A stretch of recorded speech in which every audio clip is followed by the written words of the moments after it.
Welcome to series explained Marvel zombies episode 2।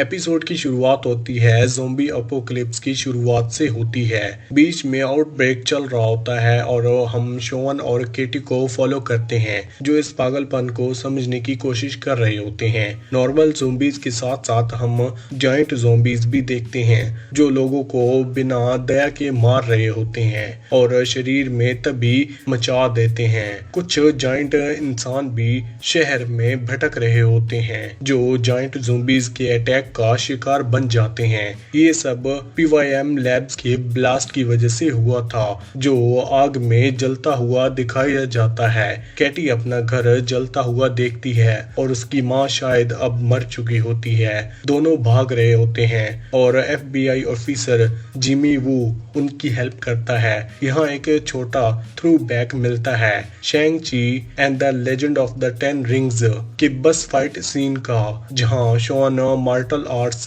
Skills दिखाकर zombies से लड़ता है और कैटी उसे बचाती है और उससे पूछती है तुम फाइट कर सकते हो। थोड़ी देर के बाद सिचुएशन और भी खराब हो जाती है। तभी एक हेलीकॉप्टर आ जाता है जो ज़ॉम्बीज को मारना शुरू कर देता है। जल्द ही रिवील होता है कि ये सब एक्स वेंसो यानी द मॉडर्न शॉन का फादर कर रहा होता है अपने 10 रिंग की मदद से।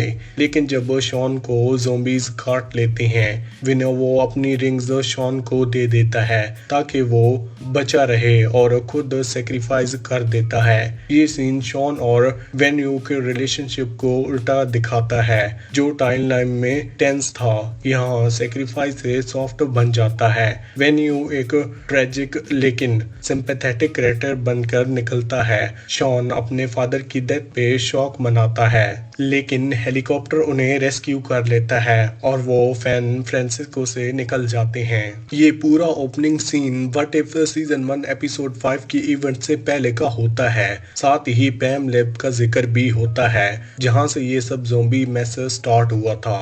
हिंट मिलता है कि ज़ॉम्बीज हंक या जेंट PM पार्टिकल्स का कंट्रोल के लिए और उनके साथ एक्सपेरिमेंट ये वेनिश फैला। फिर स्टोरी 5 साल आगे बढ़ती है। अब Shaun Katy Jimmy Death Dealer और ग्रुप डेजर्ट में ड्राइव कर रहे होते हैं। उनकी गाड़ी के बीच काउजो होती हैं जिनको वो सेरोनी के तौर पर New Orleans check point city of the सिया में देने वाले होते हैं। ये सिटी ऑन द सिया असल में द राफ्ट होता है एक under water high security prison जहां वो सुपर पावर्ड लोग रह जाते हैं। रास्ते में उन्हें उनके ऊपर स्क्रल बैंडिट्स अटैक कर देते हैं। एक्शन सीन होता है जहां शॉन और कैटी दोनों पंच रिंग्स फेंकते हैं और इजीली एनिमीज को खत्म कर देते हैं। चेक पॉइंट पर वो बोरन जेमो उससे मिलते हैं जो सिटी का ऑथराइजी फिगर होता है। उसके साथ US एजेंट जॉइन वॉकर उनके साथ होता है जो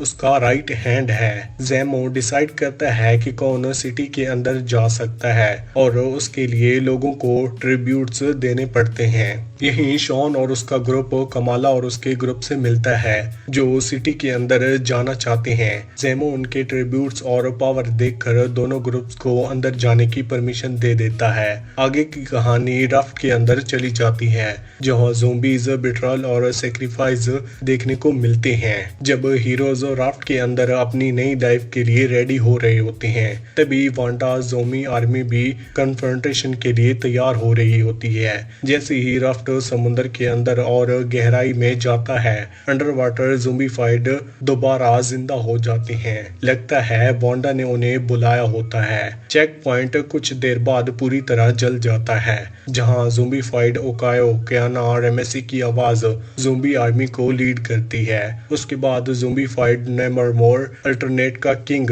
वहां आ जाता है। उसकी आंखें लाल हो जाती हैं जो दिखाता है कि अब वांडा के कंट्रोल में है।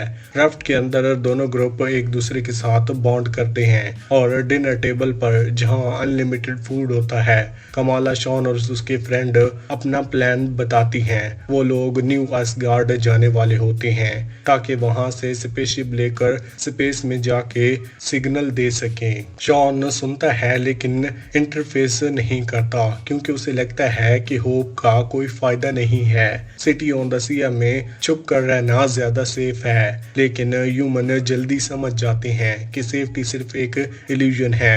जेमो ने उन्हें राफ्ट में लिया है, इसलिए होता है ताकि ज़ोंबीज अटैक करें तो हीरोज को सेक्रीफाइस किया जा सके। कमाला को इस बीच एक विजन आता है, उसमें वो ब्लेड नाइट को लाल आंखों के साथ देखती है और समझ जाती है कि एक्चुअली ज़ोंबी वांडा उसके अनकॉन्शियस में घुस के उसे मैनिपुलेट कर रही है।